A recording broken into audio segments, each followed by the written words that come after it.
வணக்கம், GG kitchen. இன்றைக்கி நாம் வந்து சமைக்க போகிறது வந்து தயிர் சாதமும் கத்திரிக்காய் வறுவலும். முதல்ல கத்திரிக்காய் வறுவலுக்கு ரெடி பண்ணிக்கணும்.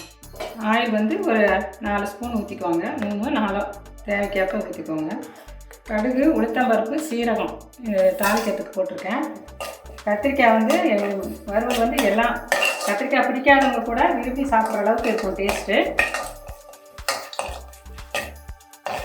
அது தயிர் சாதத்துக்கு ரொம்ப சுவையாக இருக்கும்.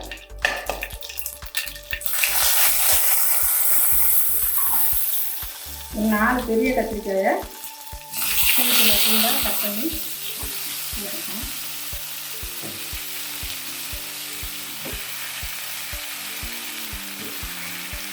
இதுக்கு தண்ணியெல்லாம் ஊற்ற தேவையில்லை, அப்படியே வைக்கிறது தான்.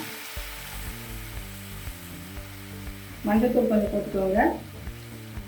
போட்டு இது ஒரு பக்கம் சைடில் சிம்மில் வச்சு விட்டுருங்க. அது பாட்டுக்கு நம்ம சமையல் பண்ணுற வரைக்கும் நடுவில் பார்த்துக்கிட்டா போதும், அது பாட்டுக்கு வேகும். இது கொஞ்சம் வந்து தண்ணியெல்லாம் வற்றி கொஞ்சம் கத்திரிக்காய் சுருங்கும். அந்த நேரத்தில் நம்ம வந்து தூள் போட்டுக்கலாம்.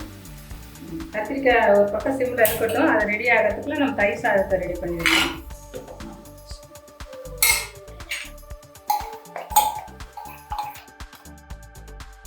தயிர் சாதம் ரெடி பண்ணுறோம். இப்போ தயிரை முதல்ல போட்டு வச்சுக்கலாம் தேவையான அளவுக்கு. இப்போ இதுக்கான தூள்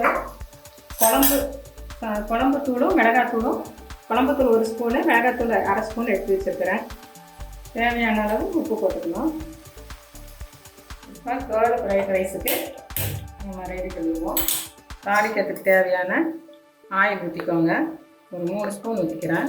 கடுகு 1 ஸ்பூனு, சீரகம், உளுத்தம்பருப்பு 1/2 ஸ்பூன் போட்டிருக்கேன். கருவேப்பிலை, பச்சை மிளகாய், காஞ்ச மிளகாய் எல்லாம் கொஞ்சம் கொஞ்சம்,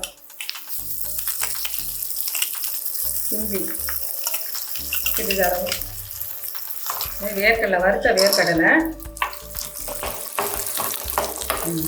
வறுத்த வேர்க்கடலை ரொம்ப நேரம் வறுக்கணும்னு அவசியம் இல்லை, அடுப்பு அணைச்சிடலாம்.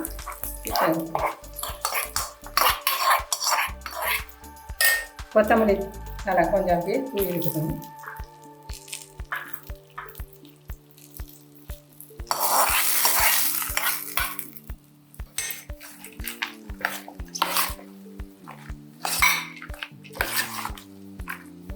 உப்பு நம்ம ஏற்கனவே போட்டிருக்கிறோம், அதனால் உப்பு போட்டு தேவையில்லை.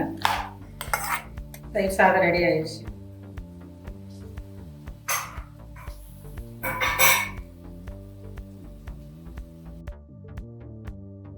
கத்திரிக்காய் வறுவல் ரெடி ஆயிடுச்சு.